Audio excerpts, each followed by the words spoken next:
Okay, home racing fans, I picked up this Scalextric Aston Martin, part of the new lineup this year, and I guess it's kind of an oddball kind of car, and well, I'm odd, so it fits me. But I guess this is the answer to the question of what do you do with this Aston Martin once you make James Bond? What do you do with it? Well, I think Scalextric answered that question pretty well. This raced in the Aston Martin Owners Club. You don't see them a lot in this white gold. It looks really great. I mean, it was just a good looking car, and I like the classics. So, when I saw this in kind of race trim here, I thought, I have to have it. So this isn't really a product review. I can tell you that right from the get-go. We're going to go straight into the tuning. We've looked at the Aston Martin DB5 before. There's reviews out there. Nothing new, just a little bit different paint. But this time I'm going to take this car and I think I'm going to bring it into our classic series. We're going to do a little bit of modifications to it. It's just, I don't know, something for me to do, to have a new car in the classic series. And like I said, it's kind of a ugly duckling, oddball. It might have a few strikes against it. First of all, some people don't like Aston Martins. Okay, I do. Some people don't. And the other thing is, it's front motor. So that's a strike too for a lot of people out there. You can see I've already done the modifying. It's, strike three is Scalextric really doesn't have anything else to run with it. They used to have the Mercedes years ago. They should have re-released something for this car to have more of a running mate. But so it was just kind of a standalone car, and it just, just the time frame and the car itself I have interest for, so I thought I'd pick it up. Anyway, we're going to get on with the tuning. It's going to kind of be a long one, but it'll only take an afternoon, really. But anyway, I think it's a pretty cool looking car. It's not perfect, but I'm glad I chose it. And like I said, since this car is kind of a standalone, I'm going to go ahead and change this motor out. Scalextric advertised 18K, but they're always well over that. This one was close to 21 whenever I tested it, and I put it back. And I think I'm just going to go classic style, slow it down a little bit. Just my personal taste. So changing the motor out on these front motor cars, not really that hard. I just use a needle nose pliers. And first thing I'm going to do is just a little bit of up right there. That just pops that right out. Then using a good needle nose right here, you get it right there behind the spring and push it right out, and it's off. So, and you didn't damage it, so if you still want to reuse the spring, you can. Okay, so I am going to change the motor out, but I would like to keep the lights. So what I've done is snip these wires off, as you can see here, and the fronts as well. And now I'm going to go ahead and I'm going to disconnect these wires here, and I'm also going to change the front guide, so that assembly is going to come out. Alright, so I've unsoldered the wires from here, and then I took the screw out that holds the guide in place, and I pulled all the wires through, as you can see, and there they are. That's just normally scrap. I throw it away. I might keep the braid in case anybody needs it, but usually I just pitch that. Now we can take the motor out, and that's really simple. And just another needle nose pliers right here, and pop that up and out. And there we go. Now I can save this motor for another project, or if somebody needs it, they have it. In this case, we're not going to use this spring. It's easy enough to remove on the other side here.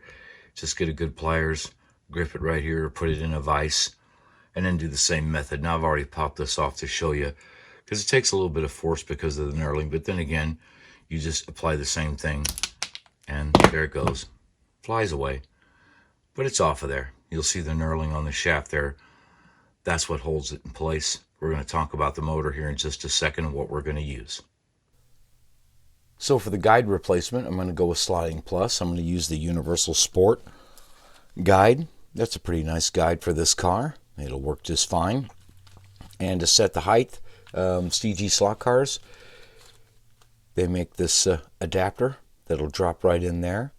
Now we're going to determine the thickness here by putting the braid in the guide and setting the right height, but these are really handy and I've been using them for years, so that's what we're going to do. So we're going to change over to Slotting Plus guide, some slot car corner braid, and we're going to set the height. Alright, so it's time to determine what size adapter you need, what thickness adapter you need in your combo to use for your car. And basically it's all about test fitting, making sure that you have the right thickness. Now there are three sizes. You have the 1/32, you have the 1/16, which is missing, and you have 3/32. And normally on Scalextric cars, based on the thickness here, I can judge, just kind of eyeball that and go, all right, I'll use that one. So I use the 1/16, and that's basically almost flush right there. And you just press them down in there. It's a press fit. It's a little tight, but that's okay. You're just testing right now. You're trying to find out which adapter that you need to get your right height. So you just press it down in there. Now I have my guide here with the braid already installed. I'll take that and I'll press it in here. It's a little tight right now. We'll get to that in a second. But, you know, good movement. Now we flip it over and now we're checking right height. And that's just about where I want it. The tires are still touching. You know, they're not raised up off the ground. We might use a guide shim underneath here to perfect that the best we can, but that's looking pretty good to me. So I'm going to use the 1/16, the one in the middle, as the graphic shows. So we're going to get that glued in place, and now we're going to get a file, and we're going to clean this up so we have some really smooth guide action.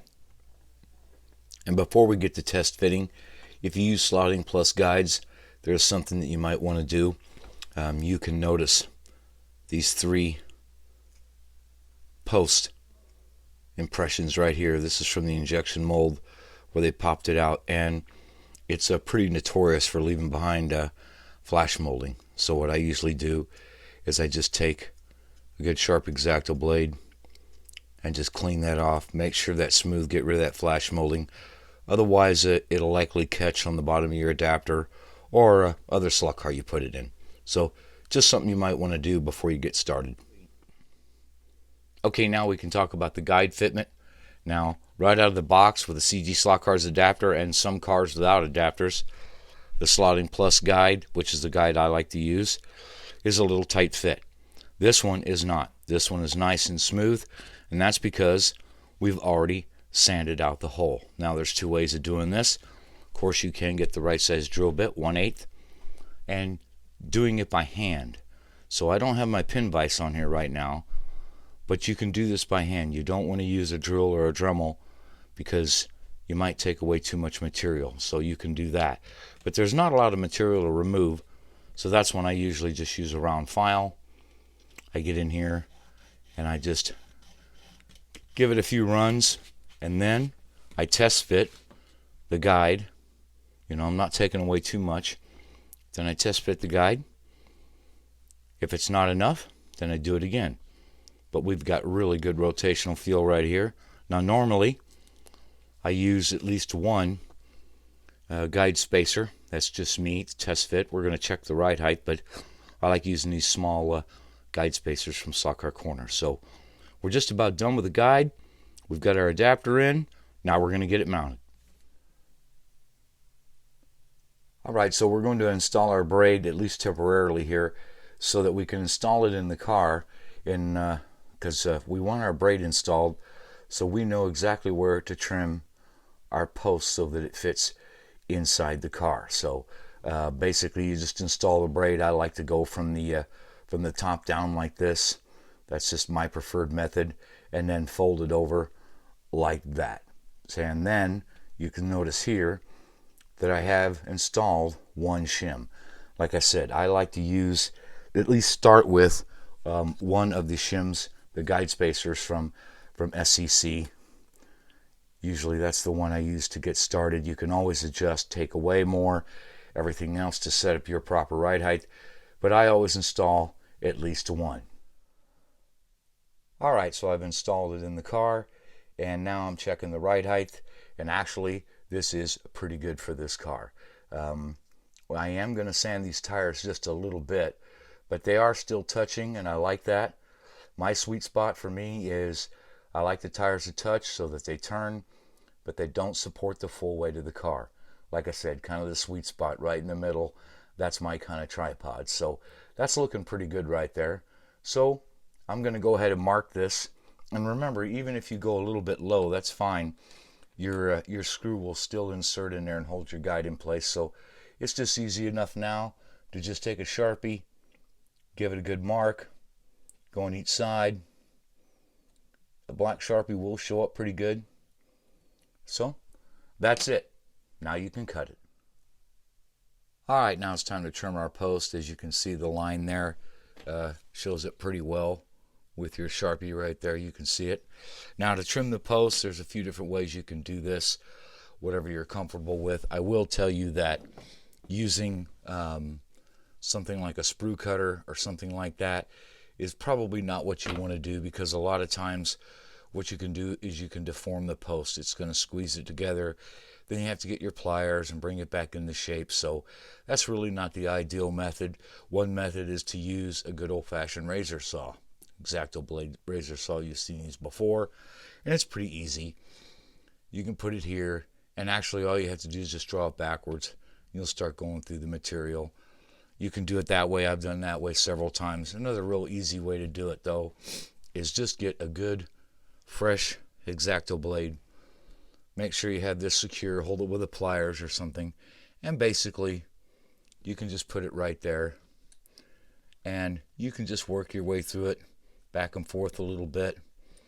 And the next thing you know, you're through, and it's nice and clean. Now, if it's a little bit off like that, then you can take a flat file and flatten it out. But that's usually a pretty easy way to get it done. Alright, it's time to talk about installing the wire in our guide before we get our guide in the car. Everybody has their own preferred method. You can use standard ferrules and everything. I prefer the set screw method. Now, everybody has their own way. This is the way I like to do it. And you can see this side's already installed. I've measured the wires about 3 inches, 4 inches. That's just a little bit more than I need anyway. But what I do is, and I'll try to show you some graphics at the same time, is I actually tin the wire first with solder, as you can see here. So I've tinned it first, and then I take a good sized pliers and I flatten that wire out. I just crimp it and I make it flat. So after I do that, what I do is I measure to make sure that none of it comes out the bottom of the front of the bulkhead. So you measure the bulkhead or you test fit, and you make sure that it doesn't come through the bottom. You want to leave a little bit at the top for flex. That's what I do. You don't want any of it sticking through the bottom. So pretty easy to do. You just trim that off. Like this one here is just a little bit long. We might trim that off. And then I insert it in the guide right there in front of the braid. And then once I get it installed there, I like these 2.5 millimeter set screws from Slot Car Corner. They work fine enough. And then with just a little pressure right there, and then you just start your assembly, bringing it in there, tightening it up until it's installed. Now what this actually does is it actually cuts threads into that solder. That's why you tin it. So it'll actually cut some threads in there, and it won't cut or slice the braid. It slices the solder. Now some people prefer, like I said, they put the wire behind the braid. I don't see any reason for that. Then your set screw is cutting the braid. So I've been doing this for about, I don't know, 100 years. No, about 15 years or so I've been doing the set screw method, and I've never had a failure. And I always use the Slot Car Corner stranded silicone wire. It's got a really high strand count, really flexible, so I've never had a problem. But again, this is just the way I do it. Like I say, if you don't like doing the set screw method, you could use ferrules. But now I'm going to install the wire here on the other side, and then we'll get it inside the car. Alright, so this is just the guide screw that Slotting Plus provides. One thing you need to know about it is I really like it because of how flat it is. You'll notice just how flush that is. I really like that. It's probably one of the better screws that we have for this application. One thing about it though is you'll notice how very small the cross tip area is, so you're going to have a small cross tip for it. I'm using a double zero sized Phillips for this. That's the only thing you need to know. Usually your standard cross tip is a little bit well, too big. So anyway, we're going to get this installed. We'll check the travel on it, and then we're going to get to some tires and a few other things. And there we have it, all installed. Really good action, nice and smooth. Exactly what I was wanting. Just no free play. This is just a good guide. I've always liked the Slotting Plus guides. Easy to work with. So there you have it, all installed. You notice I have the front tires off. We're going to talk about those next. Alright, so as far as the front tires are concerned, I think I've said I'm not going to twist and pull these wheels off of here. You'll just never get them back on right, and unless you're willing to change them out to aftermarket, you're pretty much your safest bet is to just leave them be. So we're not going to be able to get them perfectly trued, but that's okay. The way we've got our front end set up will be alright. So I'm not taking these off. All I've really done is I'm simply going to sand the rear tires, transfer those to the front. All I'm really doing is, it's got a little bit of cupping effect here. I'm just going to clean them up a little bit, install them on the front, and they'll be fine. Or at least good enough for this car. And now I've put on the aftermarket tires. I'm using Paul Gage tires, of course. And the size I'm using is 21093. The inner rib is just a little bit wider than 3, but these are designed to stretch a little bit, and they fit perfect. And they look just fine on the car. And I like that they're just a little bit thicker, wider here, a little bit more contact patch. That should help the car move around a little bit. All I've done is really just basically light sanded these with some 1000 grit. They look pretty good. Now it's time to get it back on the car. Alright, so I've got the rear axle put back into the car. We'll talk a little bit about adhesive just in case you're curious. There's one thing about these cars, Scalextric, they're all notorious for it, is that these bushings can sometimes be very loose inside the chassis. They can actually spin, where in turn that will waller out the chassis, as I call it. It'll wear it out. It's just something you don't want to do. You can notice here how it's moving. You see that? It's just not what you want, so you want to glue it. However, I can tell you now, do not use super glue, okay? Just don't do it. Because you never say never. You think, well, I'm never going to change these wheels out to aluminum. Yeah, I've heard that maybe a couple times over the years. Never say never.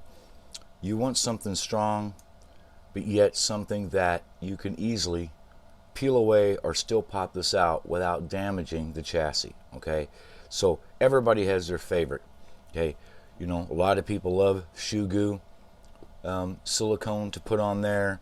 Here's another type of liquid silicone. Those are great. Get a toothpick, put them in there, work it around, and you have to let it dry. Another method that's non-permanent is good old-fashioned nail polish. Clear nail polish, very mild, just a little bit in here, and again, you have to let it dry, so you have to be patient. Now, for me, one of my favorite adhesives is UV glue. Now, you've seen these pens, the little UV pens. There they are right there. Right, these 5-second fix. This adhesive is, I guess it's not really an adhesive. I think people want to argue that all day long, but anyhow, I like using it. It works well, and it does things pretty quickly. So basically all I'm going to do is I'm going to add a little UV glue here. Just like I said, you don't need a whole lot, right? So I can go direct with the applicator, just like that. Just a little in here like that. Make sure it blows down in there. And then you give it a zap. Now, like I said, this is just my method. I like doing this. There are some people that admit to me that they're just not very patient. They don't want to wait. Well, then this might be your answer right here, is using the UV glue. And the thing about this this product is I can still snap these out without without damaging the chassis. So now, as you can see, those bushings are in there tight. They're not wobbling around anymore. See? They're in there, and it's solid. It'll stop it from spinning, stop it from moving around. But if I have to, if I want to, a little bit of pressure right here, and I'll pop that right out. So again, your own method. Like I said, shoe goos, clear silicones, even a little bit of nail polish, but you want a strong yet light adhesive that's really non-permanent, just in case you ever have to take this out and replace it. And remember, that means what happens if your gear goes bad. So you don't want these in here to where you can't get them out. Just my 2 cents. As far as tuning is concerned, when it comes to non-magnet, that's what I'm racing. You know, you got to have a little bit of lead here and there sometimes to get all you want out of your car. Now, I cannot tell you how much to add or where to add it, because it all depends on your track system, your track conditions, your personal driving preference, your driving habits. Every car is different. There is no secret one-all answer. So what I've done here is, just as a starting point, is I've trimmed these tabs off here, and I've added a little bit of adhesive back lead. I get it like this, just peel and stick it in there, and you know, that's a starting point. Now, a lot of clubs don't allow weight underneath the chassis. I don't have that rule. I have plenty of clearance here. I you know, if I have to, I will add a little bit here to the bottom, but for right now, that's a good starting point. As you can see, there's a little bit of room in here to adjust the weight where you feel it needs to go. So again, like I said, it's all up to you. I can't give you the right answer or the one-all answer to where to put it and how much. It's just experimentation, but you know, that's half the fun. So we're not going to get too much float out of this. Like I said, we don't need a lot, especially when we have the body here. We're not going to do a lot of carving, but one thing is, the sides of the body really clamp down on here. So take a file and sand this down, you know, drop it in, test fit it, make sure. But this right here, these side pieces, sand those down just a little bit, and then you won't have that pinching effect with the body on the sides. Okay, it's time to get our motor back in the car. When you get a replacement motor, some of these motors have dual shafts, and sometimes you have to trim them. Not all the time, but sometimes. In this case, I'm going to, because when this motor is snapped in place, the front of the shaft interferes right there with the front axle. So we're going to trim it off. Everybody has their own method. My favorite method, good old-fashioned Dremel with a standard cutoff disc. Now these cutoff discs are kind of flimsy. However, they're very thin, and that helps. It just goes through this so easily. So all we're going to do is trim off this excess here, and then we'll get the motor installed. All right, well, this should be a fun part. We talked about the spring earlier. We're going to put this back together.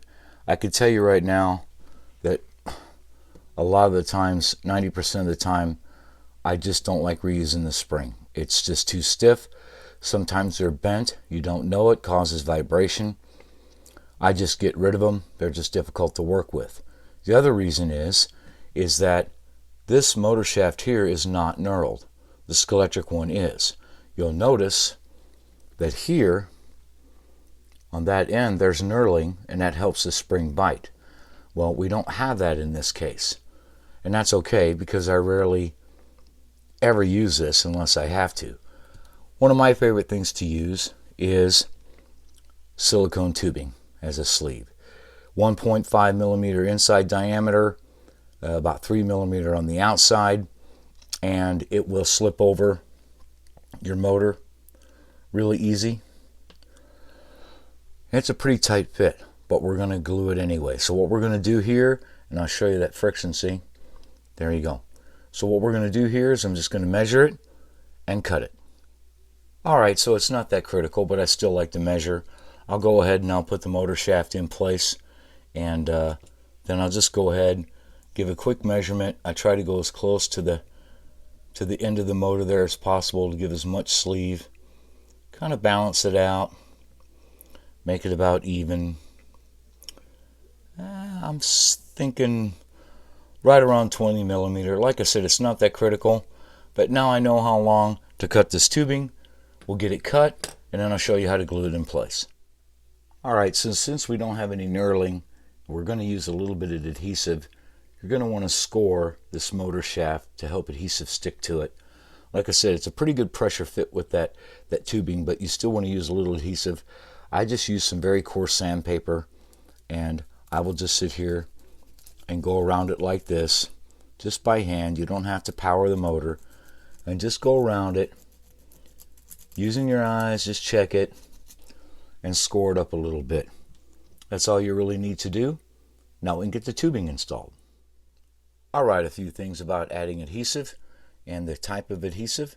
First thing is, once we've scored the motor shaft, what you don't want to do is you don't want to put the glue on here first, because what's going to happen is you're going to take your tube, you're going to slip it on here. It's a very tight fit, okay, and all you're really going to do is push that adhesive forward, okay, and you have a chance on getting some of it inside your bushing. We don't want that, okay. That's bad, okay. Glue and bushing bad, remember that. The other thing is, you don't want an adhesive that is fast drying like super glue, okay. You want time to be able to work and adjust. So in comes a couple of different items. First of all, good old-fashioned clear nail polish, okay. It works great, so as long as you're willing to wait for it to dry, you know. So what I like to do, just a little bit goes a long way, and just a little bit inside the tube like that with your toothpick, okay. That's all you really need. You don't need a whole lot here. Like I said, there's a lot of pressure here with this tube, and now we can slip it on, bring it on there, and it's done. So we'll wait a few minutes, you know, wait for it to dry. Now we can do the other side. And for another option, remember I told you about the UV glue? Well, it'll work here too, because the tubing is clear, so we can add the adhesive, the glue inside here, put our motor shaft on or on each end, and then light it up. It will harden and it will hold. So we're going to use UV glue for the motor shaft. And again, same thing. It's not so critical here because you're not worried about adhesive going into the end bill here, or the bushing. But same principle. You just have a little bit of UV glue. Like I said, not a lot, just a drop.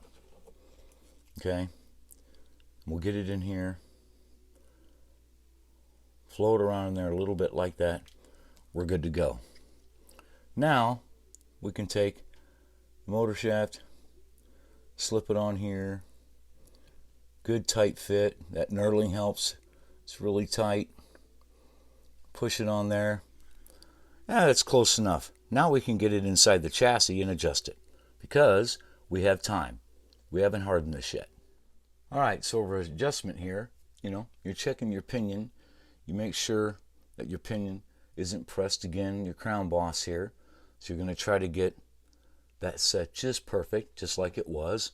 You don't want any interference, so you can use a needle nose pliers, and you can adjust that just a little bit either way.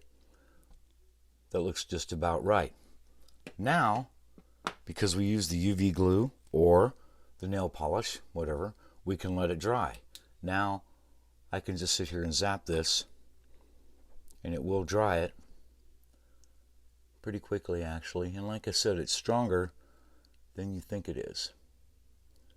And with that knurling, helps even more. So basically, that's it. So now, like I said, if you use a nail polish, something like that, you're going to have to let it dry, but we are good to go. Nice and smooth, easy to install, and it lasts a long time. I've got cars, 10 years old or more, and it just works. So anyway, I hope this helps you with front motor application, stuff like that. It's very hard to get a perfect alignment, as you can see, but once the car starts running, that's the beauty of this flex tube. It seems to smooth everything out, just nice and even balanced, whereas a spring like this, if it's bent, it's bent. So it's going to cause pressure sideways here and there, a lot of vibration, and using this tubing just seems to alleviate that. At least it has for me. Anyway, hope that helps you. Now it's time to move on to a couple interior adjustments we're going to make and button it up. As far as the drive shaft bushing is concerned, again, you don't want to use any permanent glue like super glue. Please don't use that. If you want to use shoe glue, go ahead. Just like the adhesives we talked about with the rear bushings, I'm just going to use my UV glue. I give it a good coat. It soaks down in there. I let it run down on the sides and then give it a quick zap, and it's in there. So we're going to talk about a few mods here to the interior. What I don't like, which Scalextric does, Pioneer does, a lot of companies do, is, you bolt the interior to the chassis and to the body. So you're getting rid of any chance of any float if you want it. Now, in a case of this car, mild motor car, you don't really need a lot of float. We'll loosen it up a little bit, but we don't need a lot. But I just don't like that restriction with the interior having to be screwed in place. So first thing we're going to do is I'm going to go ahead and I'm going to remove the mounts right here. I'm just going to sand these flush. I'm going to get rid of them. Again, you can use anything you want. A hand file will do the trick. You can Dremel them right off.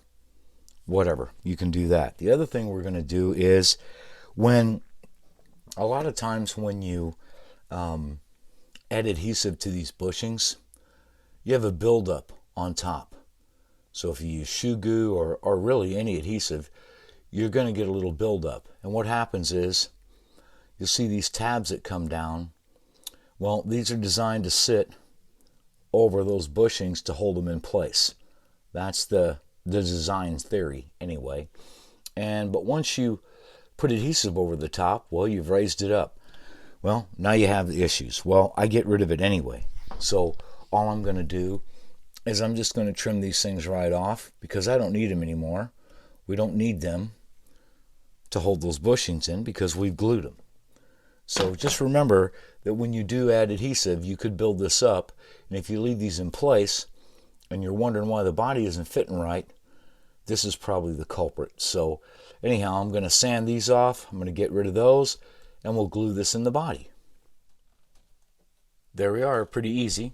You can see I just used my Dremel, got rid of those tabs, and then I added some adhesive right here in the front, a little bit in the rear. Again, I'm just using the UV glue. Just love this stuff. Works great. Get some. So there it is. It's all mounted. Boy, we're really close, aren't we? Yeah, let's get going.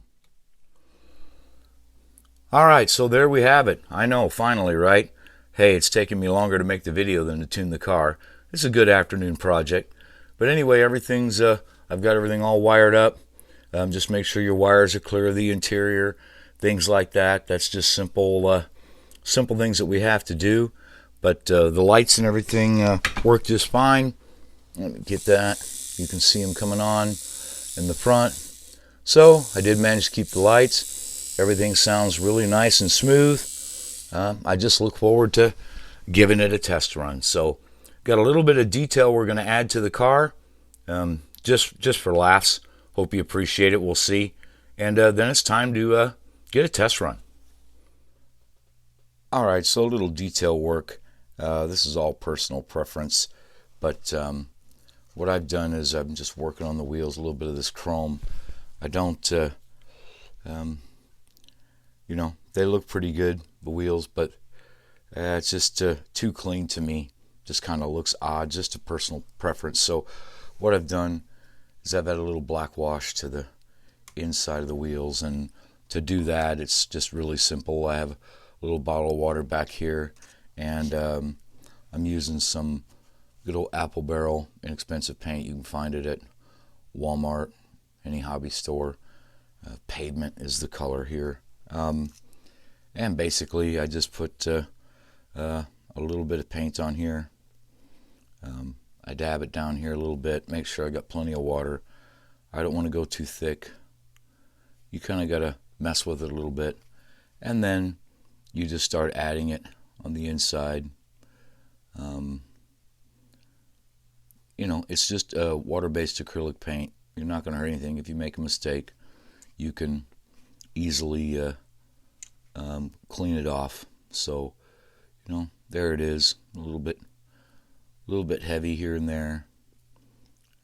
Taking your time, go around, stuff like that. Now I'll just take a little bit more water, maybe some straight water, put it on there, and you know, that looks pretty good. So it's kind of accented it a little bit. If you make a mistake or something like that, I have some Q-tips here.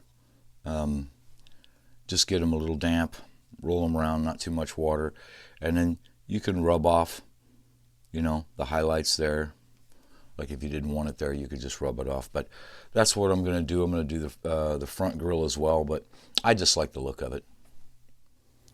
The same with the grille. I'm using the paint very thin, really thin, and I'm just letting it settle down into the grille like that. Just moving my brush around until I get, you know, kind of the right effect. You know, it's just all trial and error. Like I said, it's nothing too serious. And then again, you can just take your Q-tip and start wiping away some of the excess. And basically, that looks pretty good.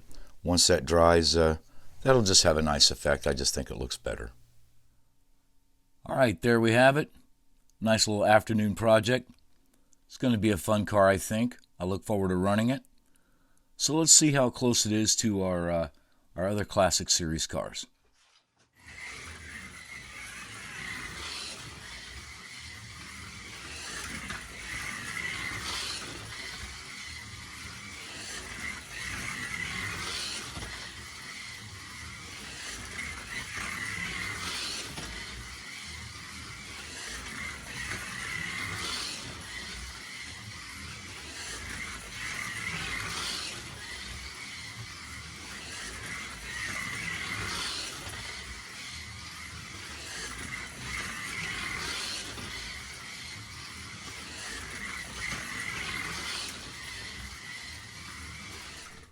All right, so not bad. 4303. That's right in the game with our other classic cars.